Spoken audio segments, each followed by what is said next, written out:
Hi everyone, my name is David Ogilvy, and this is the podcast where I explore what it means to live, feel, and work better.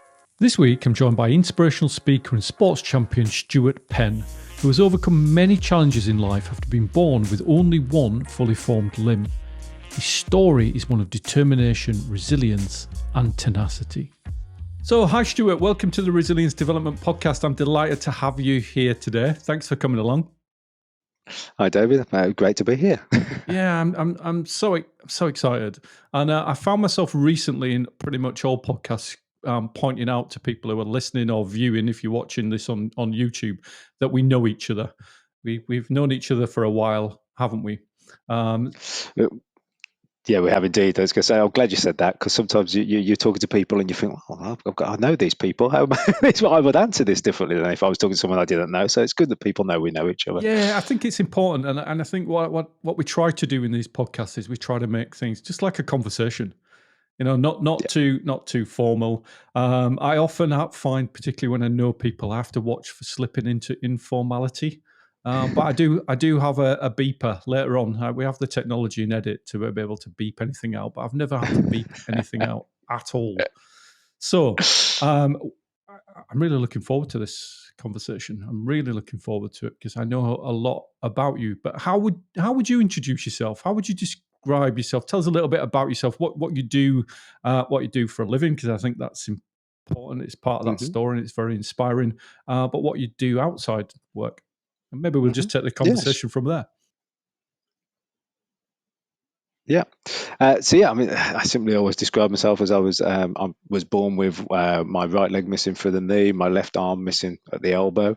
I've got a fibula missing out of my left leg, and I've got a small club foot that basically makes me walk like a T-Rex if I don't have a prosthetic on that side.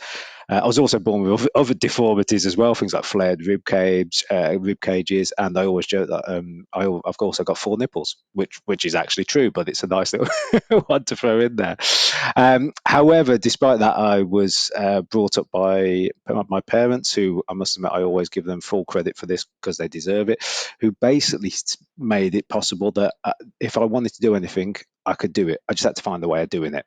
So they would literally let me sit and try and work out how to tie up my shoes with one hand. They would keep challenging me to do it because, as they always used to say, there's no such word as can't. You've just got to find a way to do it. I've got to admit, and without trying to sound like a big myself, I've led a very interesting life, basically bouncing around, doing a lot of different careers and a lot of different fascinating things. Everything from I used to be in the British Athletics squad, to being a 4th degree black belt in Taekwondo, being a professional martial arts and gym instructor, to working in movies, being blown up and doing stunt work with some famous people, to also then moving on to work with the British military and the American military and the Scandinavian military, actually, to help them establish casualty simulation and utilising amputees as a training aid. And because we were very early in the setting up of that, we also got trained up with our medical knowledge, because we were actually very good at debriefing and being able to teach people what to do properly if they got blown up. I then ended up in Jersey as a quick whistle-stop tour of my life. Ended up in Jersey after my military work had finished, and fell back into the whole kind of skills and training and education piece, which was where I started with martial arts. I ended up working for Skills Jersey, where at the moment I'm kind of the lead person within Skills for the education and skills department. There's also a little caveat there, but also on my outside is I took up Brazilian Jiu-Jitsu when I came to Jersey and fell in love with a new sport that is really the best sport in the world for people with limbs missing. That's not just my opinion, that's quite a popular opinion. And I think there was a gold and silver medal somewhere in Abu Dhabi along the way there as well, wasn't there? Oh, Just yeah, absolutely. Yeah. And also, I just recently won gold last weekend at another event that I went to, another competition in the UK, which was for the Reorg charity. So I went. How it happened was when I started doing Brazilian Jiu-Jitsu, I was doing it for about a year and a half in Jersey, and at the same time I realised that the limb service here in Jersey's a little island for people that don't know. It's only like 5 by 9, but we've got about 50 people that access the limb service to get prosthetics and false limbs. and it hadn't got a great setup. There was these people that flew over every 2 weeks, and they literally were using a cupboard as their workshop. So they'd be repairing legs in this cupboard. So I offered to do a charity event. I said, look, let me raise some money for you, and raise the awareness, because I didn't know there was 50 odd amputees in Jersey. So let's do a little bit of an event. So I took Brazilian Jiu-Jitsu and basically did it in the middle of our busiest town, right by the fake cows, for anyone that knows Jersey. And I did 12 hours solid, just wrestling. Brazilian Jiu-Jitsu is basically like wrestling.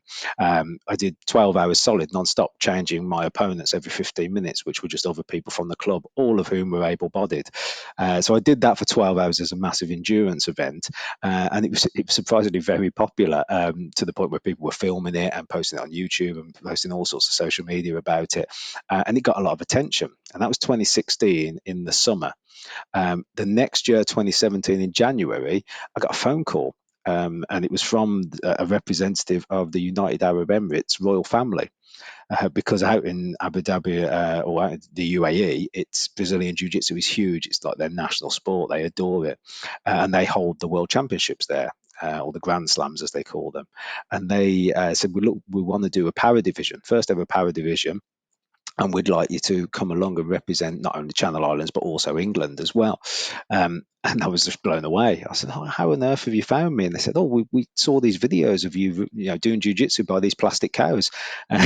So from little Jersey here, we moved all the way. I ended up going over in the April of that year, to fight in the first Brazilian Jiu-Jitsu Para World Championships, which was fascinating on its own, because getting to meet all these different jiu-jitsu fighters with arms and legs missing or wheelchair users, it was just the bizarrest moment in my life, especially when I realized how big the sport is there. I mean, there was like billboards with our photos up on them, that we when we came out to fight, we were coming out to our own music individually, like some sort of world championship boxing.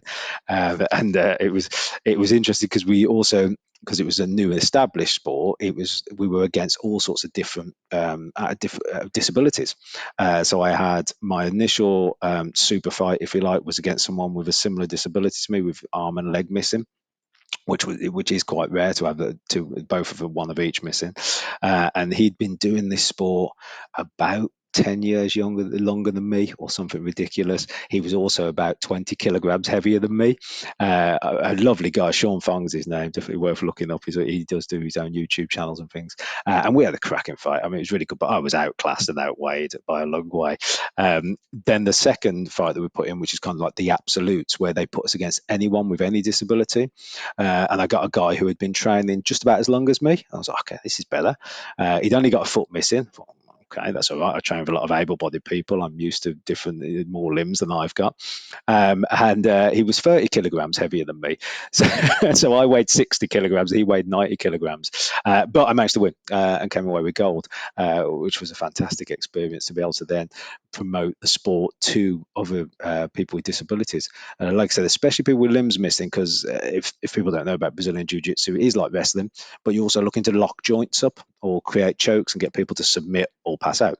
And if you've got less limbs, you've got less things for people to attack. So for once, it's a sport for people with arms and legs missing, where you have the advantage over an able-bodied person. Yeah, I guess I was wondering why Brazilian jiu-jitsu? Because I was thinking, is it more akin to, and is it easier in inverted commas for people who don't have limbs? But you're actually saying that's an advantage. So why Brazilian?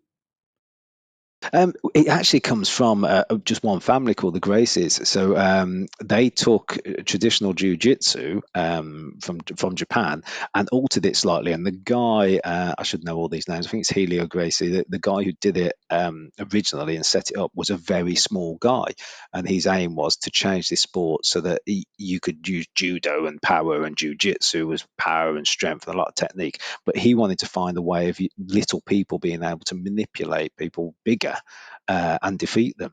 And he was Brazilian. So he took this art that he'd been taught by the Japanese and just tweaked and changed it. And at this point now, where they are very like separate, they don't look the same. There's a lot more. Brazilian Jiu-Jitsu is on the ground a lot more as opposed to standing up. We do stand up and do throws as well, but it's a lot more on the ground, wrestling, trying to submit, fighting from underneath as well, if that makes sense. So from lying on your back, actually fighting and defeating people. If anyone watches the early days of the UFC, it was Royce Gracie from that family who won for the first 3 Ultimate Fighting competitions against all these different martial arts. It was a strange step for me because I'd done martial arts all my life. I mean, I did judo when I was about 11 or 12. I then moved on to taekwondo when I was about 13, 14, and that had been my life. Now, taekwondo is a stand-up, kicky, punchy martial art. So I'd always wore prosthetic limbs.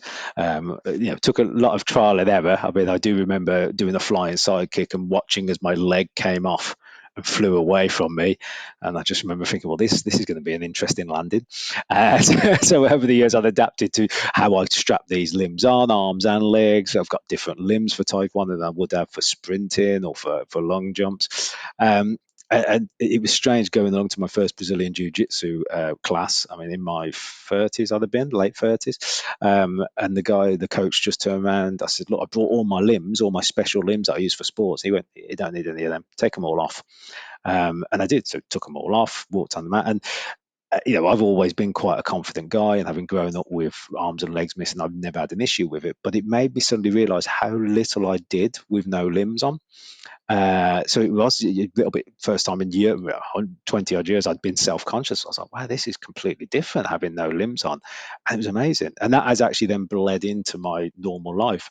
For anyone that ever catches the Condor ferry from Jersey to the UK, you'll see me walking around on my knees with knee pads on, because actually walking along on prosthetic limbs, if it's a rough sea, you're liable to fall over and hurt yourself or others. So actually now I take those off. Now, I didn't do that before I did jiu-jitsu, because it was like, oh, okay, this is a bit of confidence. This is a bit different. I'm used to having no limbs on. And actually, at the weekend when I was competing, I competed against a guy called Mark Ormrod, he's quite famous. He's an MBE, and he was a triple amputee blown up in Afghanistan. And we were chatting, and he was on about how he's only recently started jiu-jitsu a couple of years ago, how it's bled into his life, in that his arm stump is a lot shorter than mine. It's about here. And he always thought it was completely useless until he did jiu-jitsu. And firstly, in jiu-jitsu, this is quite a good weapon, because you can jab it into all sorts of places and it gets in closer to people than you could with a full arm. But he said it's made him realize he can like carry plates on his arm, and he can hold things with his arm. So it suddenly lightened up his life into, actually, these stumps are not useless. You can use them for things. So I love seeing that sort of thing, not just with sports, but anything where you see people realizing, actually, I can use my body, I can use these things in a different way. And then goes into the rest of your life. I find that fascinating. Yeah, because it's kind of pushing boundaries, isn't it? And pushing you out of your comfort zone, and challenging your thinking and your mindset. Because on that, can I take you back? Right, I've got a question for you. So I'm kind of thinking, grew up in the 80s, Mm-hmm. right? I'm thinking, you said you were always into kind of martial arts. So I'm thinking, Yes. in the 80s, Jean-Claude Van Damme, those kind of That's the things, ones, that yeah. kind of role model. So, and then I'm picturing you as this kid growing into a young man, and I'm wondering, where were your role models then? Did you watch that stuff and go, yeah, I can do Yeah. that? Or what about your role models? Yeah, it was, you take me back, it was Van Damme, it was Bruce Lee. However, one of the main things I remember when I was really young is loving the $6 million Man with Lee Majors, because of course he was meant to be disabled. It was different. They built him and he wasn't. But I remember loving that, and that was a massive hook on for me. I always accepted my disability. I say always. I generally accepted my disability and got on with it, and found ways of doing things. But to have someone like that you were like, oh yeah, but the Bionic Man, that was a reframe. I wasn't disabled. I've always been bionic in my mind, and I'm sure it's because of watching Lee Majors. Bear in mind, at that point, I was wearing legs that were made out of wood, that were made about 15 centimeters too long. So I'd be walking with one leg 15 centimeters longer than the other one, because by this point I hadn't got a prosthetic on my left leg where the club foot is. So I'd be walking painfully on that with a leg 15 centimeters bigger, and with a big leather belt that strapped it around your waist, which has left loads of wonderful scars all over my back. And also the knee joints were elastic bands. They literally just chopped a peg leg in half and then bolted it back on and put an elastic band on. So there's me walking around with that kind of prosthetic, but in my mind, I am Lee Majors and the Bionic Man. But it did make you then start realizing you had to adapt. I wanted to walk to school with my friends, but it's really hard work, especially on your back muscles, to walk with a leg 15 centimeters too big. But so all I did was start walking with the wooden leg in the road and my real foot on the curb of the pavement, so that it evened up my feet. And then I could walk straight and normal. So in my mind, this was me being the Bionic Man and adjusting. Yeah, wow. And you lay in that gift of how you see the world at your parents' feet. Oh yeah, definitely. It was always that, and it's not catchy, but they always say, look, you can do anything, but sometimes you've got to find a different way of doing it. Like in Taekwondo, I went along for my first Taekwondo lesson in fact, it was aluminium by that point, a big aluminium leg, but still an elastic band for a knee, still 15 centimeters too big. Went along to my first Taekwondo lesson, and to be fair, the coach could quite easily have just said, actually, no, it's probably not for you. But he didn't. He said, look, we'll give it a go, but you'll have to get some insurance, because if you break your leg, you won't have a leg to stand on. Because he then realised what he'd said. Mhm. But he was very much of the same with my parents. He would just let me get on with it. He would leave it to me, and if I was struggling with something, he might, if it was a technical taekwondo thing, he'd come and give me tips and advice. But if it wasn't, then he kind of just leave me to work it out myself, which is something I'm a big fan of for anyone. He's always try and problem solve first. I do it with my own kids now. He's actually let them try and solve the problem themselves first, then guide them if necessary, and as a last resort, tell them or help them. It's such an important lesson to learn how to problem solve, whether it's a physical thing or whether it's just working something out in your brain and taking yourself through the steps. Yeah, learning the hard way almost.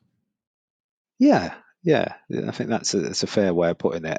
With support is the caveat for this day and age. I think we should Yeah, not adjust. I, Yeah, I understand that, 'cause it reminds me. Me, I'm a big Land Rover fan, and I like to work with my hands. So I yeah, always remember I got my first old Land Rover, and I knew somebody who had a few older Land Rovers. So that basically equates to spare parts. And I yeah. can't. I think it was the starter motor. This guy's a mechanic, right? And I asked him if I could take a starter motor off one of his old Land Rovers. He's like, "Yeah, sure, as long as you do it yourself." As long as you do it yourself. And it's like, okay, fine, I'll do that. It took me and a friend about a full day to get it off. A full day.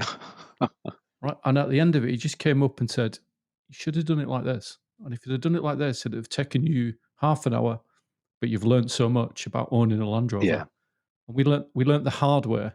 And it's really yeah. interesting what you say, because this is the Resilience Development Podcast. I'm from the Resilience Development Company, as you Hmm. as you know. And there's I think there's a myth about resilience, so that it's all personal. And you Hmm. picked up on something about your parents and your surroundings, because I always think of when I Hmm. think of resilience, I think of Cinderella. Fairly hard Yes. done by. If that fairy tale was a modern story, hard Hmm. done by. And in her Mm. environment, she's got some pretty awful sisters, and her mother's pretty awful. And if you think about Cinderella, she represents resilience in terms of optimism and just keep pushing and Hmm. reframing things. But actually, we forget and we fail to ask, well, where would she be without her fairy godmother? Or Hmm. if you're watching the Disney bit, where would she be without the animals who come and give her the key? And Yeah. it's really interesting listening to you, because it isn't just about that kind of the individual. It's about the individual being plugged into the environment and the environment supporting, isn't it? And Yeah. that's what I'm kind of hearing. And it kind of, I know that you work with young people now, don't you, in Mm. skills? Yes. Yeah. Yeah. Yeah. And it's Yeah. kind We of, do. oh, sorry. Go on. No, go on. I'm just wondering, kind of, I'm kind of imagining coming along and meeting you and meeting young people who are not sure which way they want to go. They're not sure what they want to do in life, and whether they want to develop their education or go another way. And then they meet you with Hmm. your ethos. Yeah, and it's not just young people. Actually, I mean, I used to do a lot of motivational talks and inspirational speaking with individuals. Some people out of work, some people, with limbs missing or lost limbs. I mean, the lot of the time is people feel a lot of pressure, and I think you hit the nail on the head. They feel a lot of pressure that they've got to do it themselves, or feel a lot of pressure that if they make a mistake, it's a problem.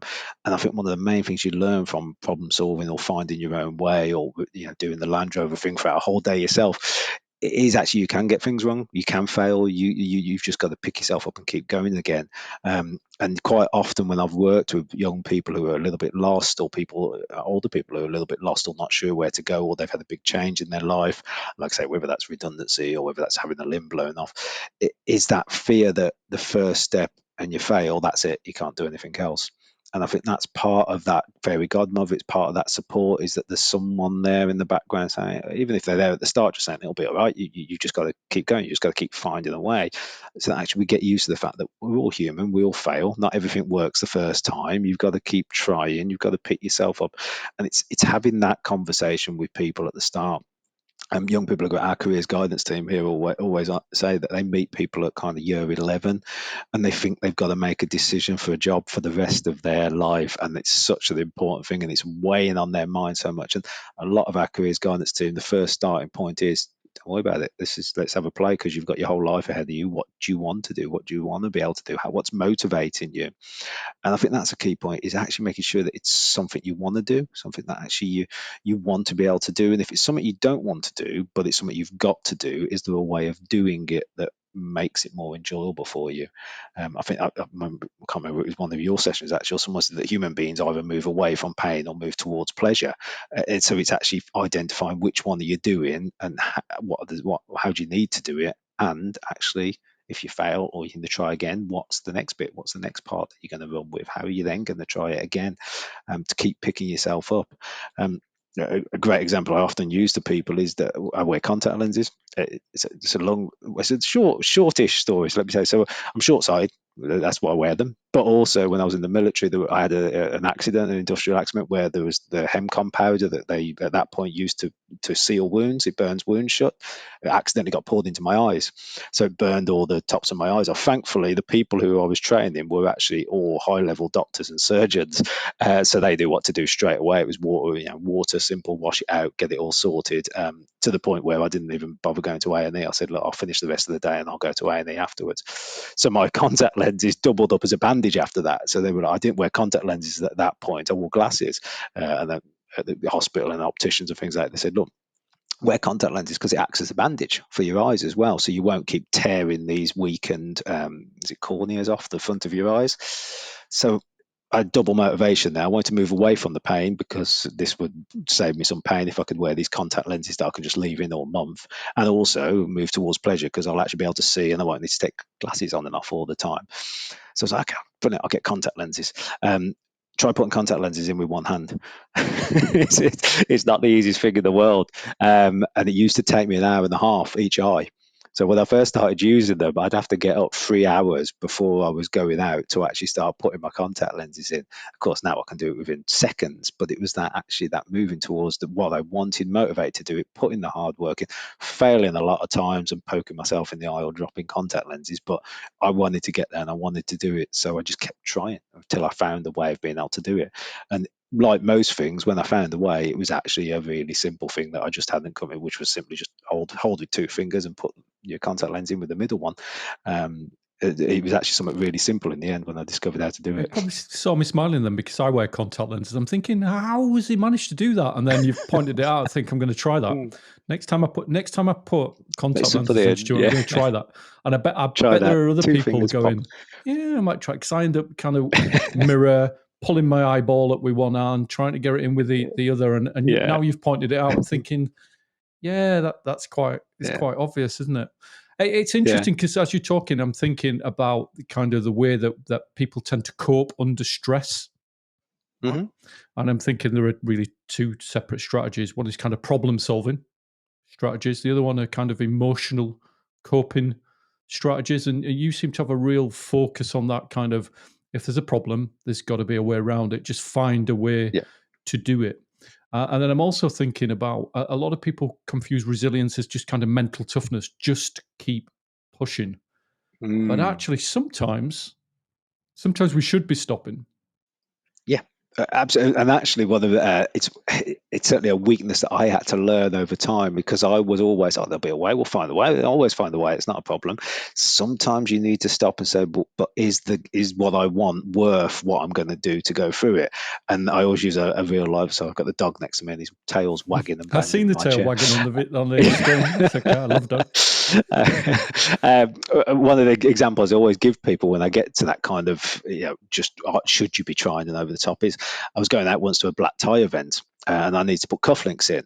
And so I was sitting there with cufflinks going, oh man, I started using my mouth and just gnawing away, trying to put the cufflink in and open it and close it with my mouth and all that. It took me ages, but I did it. And I walked downstairs to my wife and went, ha, I did it, look at that. All my cuff was soaked in saliva. And let's face it, that's going to smell after a couple of hours. And my wife was just like, why didn't you ask me to do it for you? I was like, oh yeah.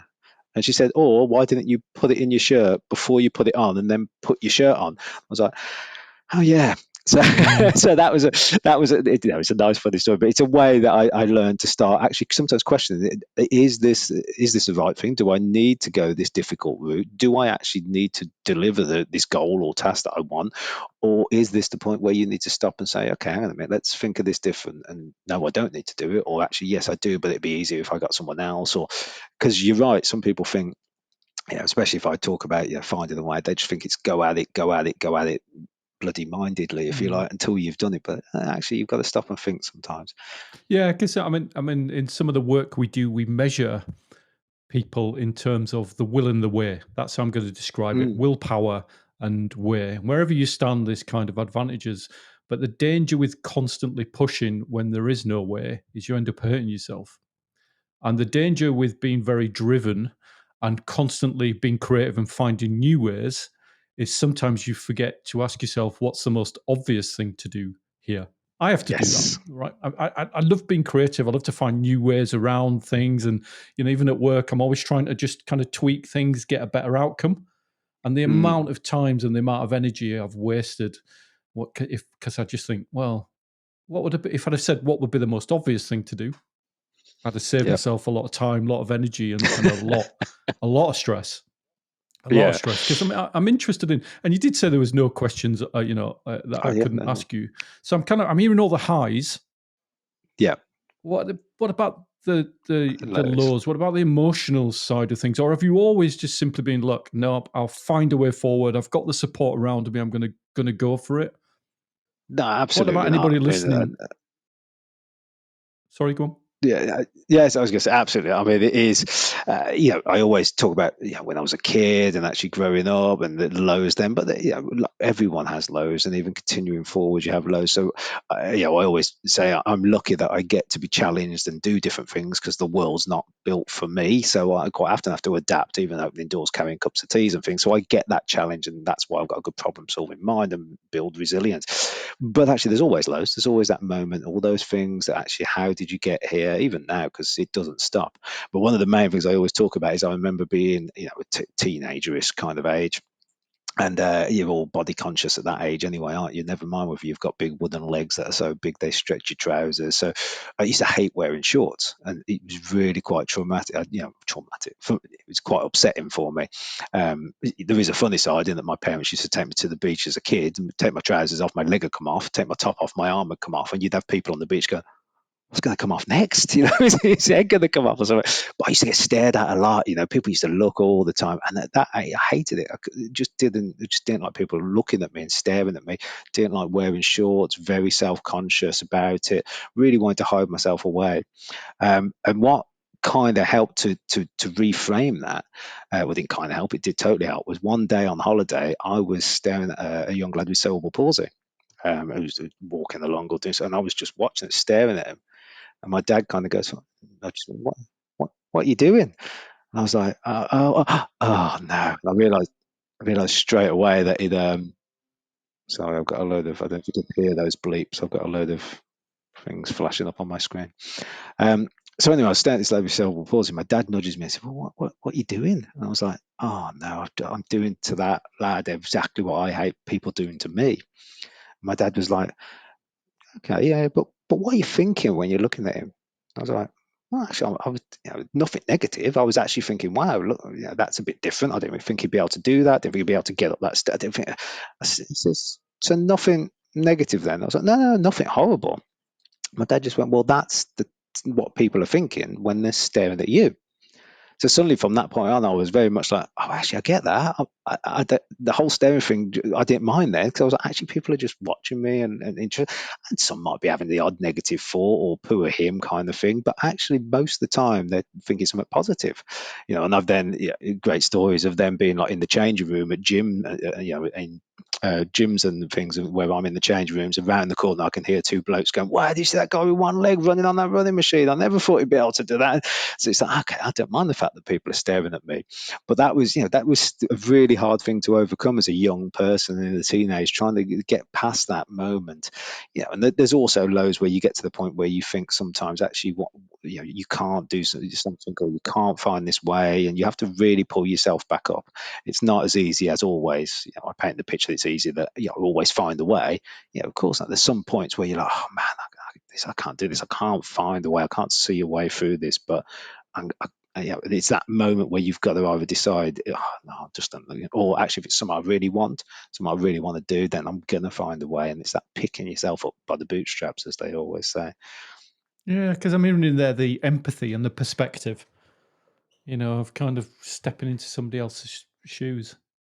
And I'm a big believer. I think people are amazing. I'm a big believer in Yes. people, and I think people do tend to think positively. They just probably, feel awkward Yeah. or Yeah. Feel interested. awkward. And I think we Yeah. don't have enough conversation in the world. With my kids, I mean, my kids are a much older now, Stuart, but I often Mm. encourage them to go talk to people and ask, what's that person Yeah. doing, or why they go and ask them. Absolutely. I mean, the conversations to help people learn to talk about it also helps people, to people with disabilities, people with limbs. It helps them understand that people are interested and it isn't negative. So there's a little story I always use of how it could have been completely different if it hadn't have been me, how it would have been taken. So there used to be a hotel, in fact, it's just been knocked down, hotel called the Mayfair in Jersey, and I used to go swimming there every lunchtime. Now, to get to the swimming pool, you used to have to come out the changing rooms, through reception, down some stairs, and into a swimming pool to go swimming. And I used to go swimming. At the time, I was actually training up to do a stunt in Prometheus that I ended up not doing in the end, but I needed to get really comfortable underwater, which is why I was doing so much swimming. So anyway, when I go swimming, I take off my clothes and my legs and things, put them in the locker, and I walk out on my knees. So I walk out the changing room, and as I walk out, and this is totally true story, a lot of this is made up, but it was all at the same day. A lady comes walking out the changing rooms next to me and screams, because all of us are there, and she was like screaming, ah! So I was like, okay, kept walking, across the reception, go for the door, down the stairs, and there's another lady in the swimming pool with her children. And of course, they start going, oh, look at the man with no arms, look at the man with no legs. And the mum panics, get out of the water, get out of the water, takes the kids and leaves. So I always tell the two different stories. Imagine if it was someone, or if I had been really self-conscious, first time I've gone swimming, I've come out, this lady's screamed, oh my God, that she's terrified of this freak who's then gone in there. And at the same day, this lady and their kids are so scared they want to get out of the pool. That's one way of taking it. Would I have ever gone swimming again? Probably not. Would I have probably shut myself away? Probably. But because it's me and I've grown up with this and I know and understand people and I've talked to people and I've heard people asking me questions and encourage people, so I know when I've come out that change rooms and that lady screamed, I'm not surprised, because she's just come out of the change rooms herself in the swimming costume and there's a man on his knees at groin height. So she's just shocked. She's shocked. She's surprised. It's just so it's nothing about. It's not about me. It's nothing negative. In fact, she's the poor person who's actually been surprised or shocked the most. Likewise, I'm then going to the swimming pool. The kids are pointing at me. I'm happy with that. I'm fine with that. I'd have spoke to them and had a good chat with them. But the mum doesn't know that. The mum is thinking, oh my God, this poor guy, quick, we need to get out so that he can have the pool to himself, because my kids are never going to stop this the whole time. So I know that actually she's trying to protect me. It isn't a negative thing. She thought she was doing me something good. So for me, it was a complete reframe, and actually, it was fine. It was, no one was hurt, no one was innocent. And if I'd have had the chance, I'd have spoke to them all and had a good chat. But if it had been someone else, if I hadn't been so confident, the same situation could have really knocked them. Which is why I think people should always talk. People should always have that conversation, because it helps the person with the disability learn that people aren't staring negatively, they're not doing those things negatively towards them. It's actually misunderstood positive nature or misunderstood or just coincidence. See, again, I'm hearing that perspective and empathy again, largely coming from you, Stuart. And I'm wishing more people in the world were like that. And I'm a big fan of change through education. So I'm kind Yes, of yeah. hearing those themes. I'm hearing empathy, perspective, education. I'm hearing human connection. Mm. You're very human, but Yeah, I've always liked that about you. absolutely. I mean, you look throughout my. Who was I was talking to? Someone I was talking to anyway about how my diverse my career has been. But they said, yeah, but at every point, it's always been about education, learning, nurturing, upskilling. It's always been through that, no matter what, whether it was martial arts or gym fitness, or whether it was actually the military and the film stuff was actually about learning and nurturing and upskilling and training and breaking boundaries down through to where I am now. It's all about education. Can we talk a little? Can we talk a little bit about the kind of the military and the film bit? Yeah, Just tell us a little bit, because again, I'm kind of going. Yeah, I think you said so. Yeah, earlier on, you said something. The most bizarre thing I've ever done, and then you went on to yeah. talk about something, and I thought, well, what about all the rest? What about what about military? What about film? Tell us a little bit about that. Yeah, absolutely. It was really, and I say it was really interesting. It's fascinating now to look back on, but a lot of it was down to us breaking down boundaries. So it started off when I was in the British Athletic Squad. Before I quickly learned that I don't like running, so I did the British Athletic Squad at about 18 for 2 years, and then quickly realised that I didn't like running. And actually, all the work I was putting in was making me miserable. So I came away from that. But before I did, we got contacted to provide, would we go and be dead bodies in the background? I think it was actually for Soldier or something like that, to old TV program. And all they wanted to do was go around, lie in the background, and kind of just be dead bodies with limbs missing. Nothing fancy, no special effects, nothing like that. And then we started getting picked up for that to do quite a bit. I didn't do Saving Private Ryan, but I did Band of Brothers, did a thing called Unknown Soldier, lots of little bits that were TV and film where we were just bodies in the background. And what started to happen was there wasn't as many people with limbs missing then, because we hadn't had Iraq and Afghanistan. It was all kind of older people from Second World War diabetes, or a few Northern Ireland, Falklands, or motorbike accidents. And we started to realise there was five of us. There was five guys that were doing all these jobs, and we got to know each other, and we just got friendly. And I think three of them were ex-military, and two of us were civvies. And we were all very fit. One of them was also it was a Paralympian. I knew him for the running. We were all very fit guys, reasonably young. 20, I think I was the youngest in my late teens, early 20s, and most of them were late 20s, early 30s. All reasonably young, fit, and we were into it. So we started meeting up. Because I did judo and I knew how to fall properly for the martial arts, I trained them all up on how we could all fall properly. And what we started doing was wherever we were on the set, we'd just start pushing the boundaries. We'd start working together as a team to say, actually, do you want us just lying there, or we could fall off that? And rather than when that explosion goes off, you then have to put us in there. Why don't you have us in there and we can be being thrown? And we started getting a bit of a reputation. So the stunt coordinators and crews and people started to get to know us. The special effects people started to get to know us because they would start casting us with prosthetics that would go and look like they'd been blown up, and we started to get more and more of a reputation. And we did bigger and bigger things. My first biggest one was Gladiator, where I got quite kudos for the job that I went and did, because it was a week's work. It was hard work. It was out in the rain. It was out in the cold, and actually we were doing all sorts of real big gigs, as they call it there, where, with the main actors chopping my arms off and things. So we started to get known. We started to get a reputation. So three of the guys set up an agency called Amputees in Action. And the tagline was brilliant. It'll only cost you an arm and a leg to be one of us. And so we set this up with the idea being that at that point, and it was a bit selfish, we were being paid like 60 quid a day, whereas we were performing specialist stunt work in some occasions. We were being blown off horses and chopped up and arms exploded with squibs and all sorts, which should have been about £1,000 a day or something like that. So we set up our own agency selfishly to say, can we get more money? And because we got a good reputation, it was like, yeah, you can. We were never stuntmen, because you have to do a lot of hard work and qualifications to be a stuntman. And we just, at my age, I was probably the only one who could have done that, because I was already two ahead. I got two of the qualifications you needed, but we just never did it. We just suddenly became so busy doing this specialist stunt work. And we got more and more of a reputation, and it was always pushing boundaries. Because I remember one in particular, there was a few of us on the set, and there was this runner. You have like runners that run around doing things and helping people. And bless him, he was wonderful, but he kept running around getting us teas and coffees and made sure we were sat comfy and really treating us like the poor little cripples in the corner.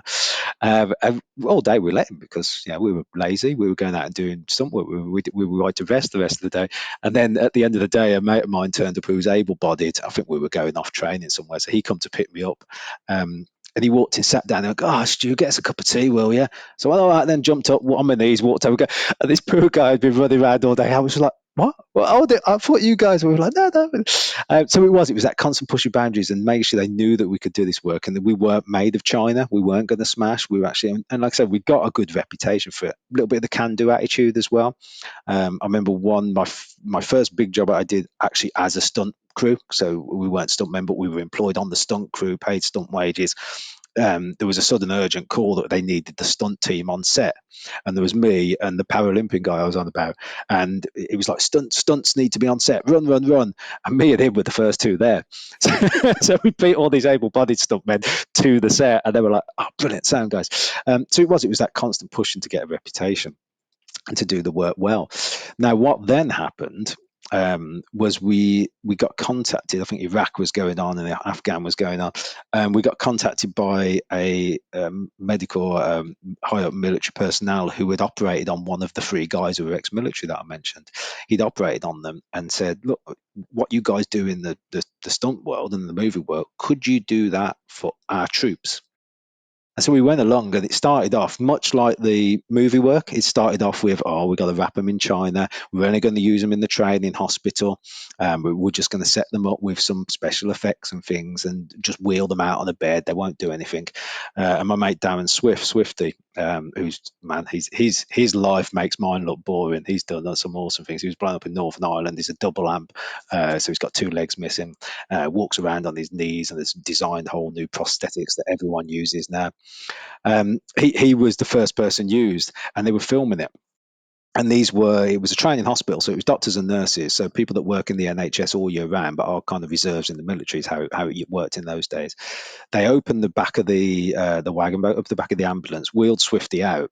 Now, Swifty was conscious for the entire time when he was blown up. So all he did was act like he had when he was really blown up. And they were filming it, and you just watched the time tick up, and no one's moving, because he's screaming and shouting and he's pouring blood and he's got actual legs missing and he's able to flap them around, and they just weren't expecting it. And it was 30-40 seconds before a single doctor or nurse moved to help him. Now, actually, if he got 3 limbs missing, that nearly is enough time to kill him.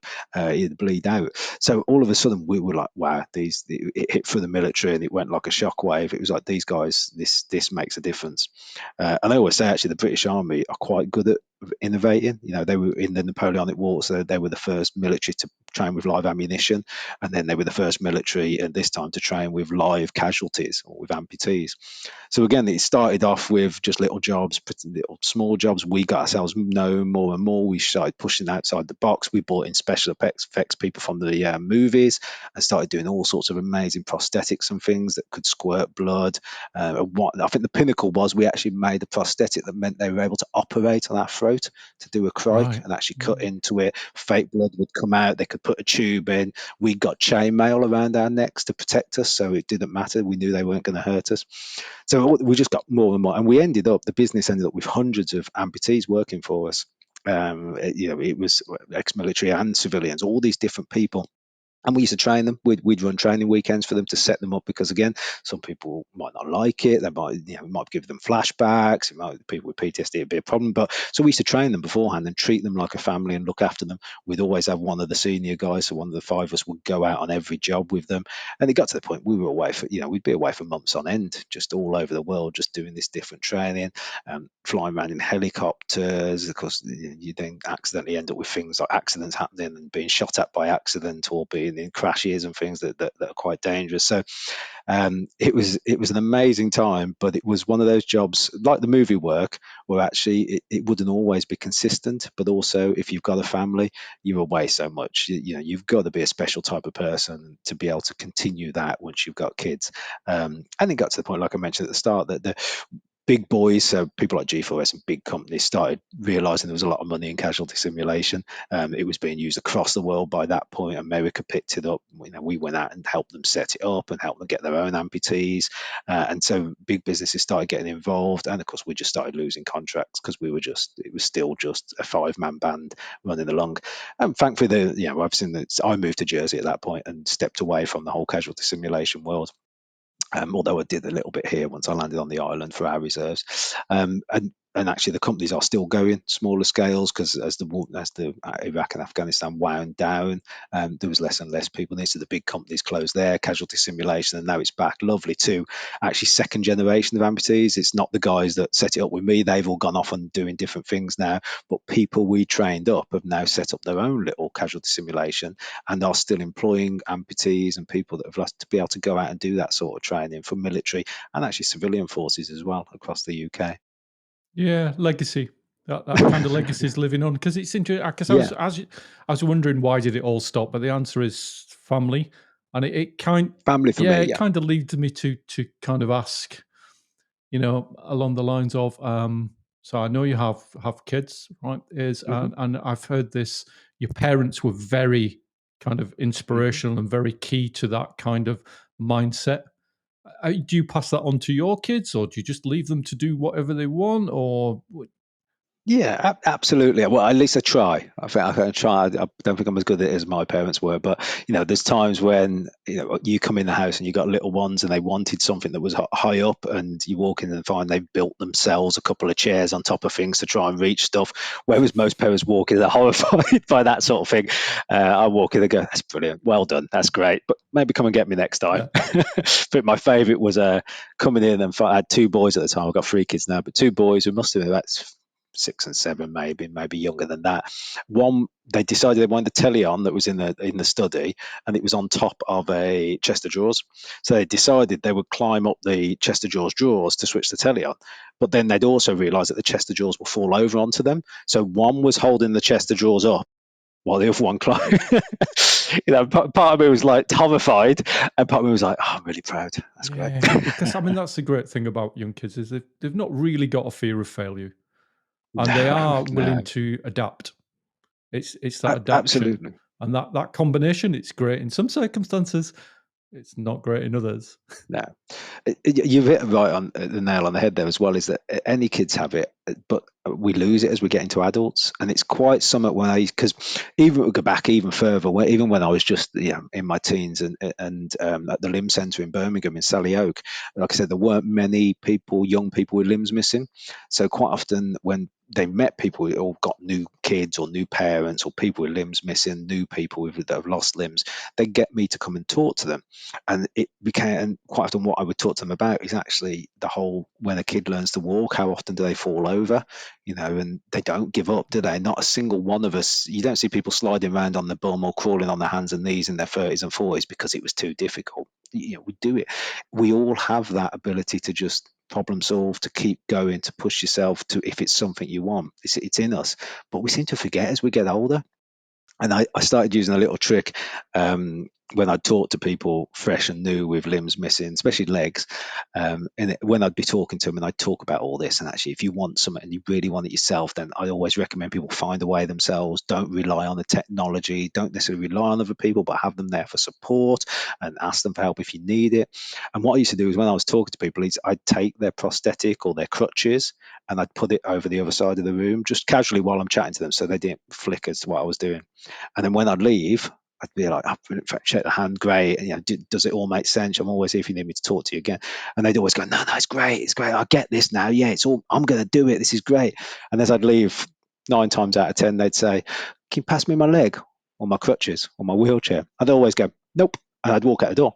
So they'd have to get it, yeah. Because so they'd have to get it themselves, and I'd have to be conscious of how fresh they are. I don't want them opening stitches or anything or causing themselves issues. But if I'm seeing them, generally they were healed, and it's that moment where they realise, oh yeah, if I want that, I can get it. I can lie on the floor and roll across the floor on my side if I want to get to that level. But it's a very simple lesson, but it just highlights to all of us that you can do it. And I must, I do inspirational talks. I'm happily going along and talk in schools or colleges or even the old-fashioned after dinner speeches. What I try and do though is always find something for people to do. Like the contact lens, like we mentioned, the contact lens. You want to go and try it. I'll do an exercise and get people to tie up their own shoelaces with one hand, or tie up a tie with one hand. Just something fun, a little bit interactive. But more importantly for me, it's to make sure they don't walk out of there going, "Oh, he was amazing. Oh, he can do Yeah. anything." I want them to walk out of there going, Okay. "Oh, actually, he's the same as Yeah. us. I can do this. I'm able to do that." It isn't. He's not. He's not Superman. He's just another bloke who happens to just had more practice at this sort of things, so that they know it's them. It's within them to do it. Yeah, that's the. I mean, in my career, I've seen many inspiring people, and they are truly inspiring. But I've also been Yeah. on Oh, lots yeah. of corporate inspiration talks, and I leave thinking, I feel inspired, but inspired to do what and Yeah. how. So I think Yeah. it's great what you've just said there about it's not about what you've done; it's about the fact that anybody can do it. Yeah, absolutely. Everyone's got it inside of them. We all had it when we were children. We all done it when it just as we get older, we forget it. It's almost like a Yeah, skill that we let lapse, and it's a shame. yeah. I think that fear of failure gets bigger. It gets Yeah, big, and yeah, the risk, the things that we think we're yeah, risking get bigger. And I actually, I'm going to share the absurdity of it. I remember, mm, my career was working in finance. Started off as a cashier, finished in London, running big mm, teams, and I always knew I wanted to go off and help people and do what I'm doing now. Right, yeah, always. And when I handed my notice in, a lot of people were surprised. They thought there was something wrong, and other people said, "We wish you'd do it sooner because it's clear that you could do mm, it." But I remember the conversation that really kind of spurred it. Because bear in mind, I've been working in the same organisation 22 years, mm. and I loved what I did, and I liked the organisation. And I was talking to my wife, and she said to me, "Why? What's stopping you?" And I suddenly blurted out, I said, "I don't want to have to go move back into my parents' house, into my old bedroom with you and the kids." And I heard the I can't even say it, the absurdity of it, right? And she said to me, "Because that isn't going to happen, is it, David? You're not that little kid anymore. You're much older. You've got a Mm, rich CV, got tons more skills." But that wasn't what I was saying to myself. I had a completely different inner dialogue, and it was in an echo chamber. I was only talking it to mm. myself, and I always remember that moment. My kind of inner dialogue, my inner thinking and reasoning, holding me back, and kind of that's Yeah, what I'm hearing. I'm hearing a theme, Stuart, of what your parents did for you. Is they gave you that gift of, recognize that thinking. Don't feel bad for that thinking, but realize actually that's your inner dialogue, and there's a different way of yeah, looking at it. And I love that. I kind of yeah. it's a really cool thing, and I can see that you are It, passing that on to other mm, people. That's it, also a yeah. really cool thing. It's really cool. I think sometimes it's a fear of being embarrassed as Yeah, well. It's not just the fear of that. It's that, like you said, it's that, oh, I'll have to go. It's what other people will think.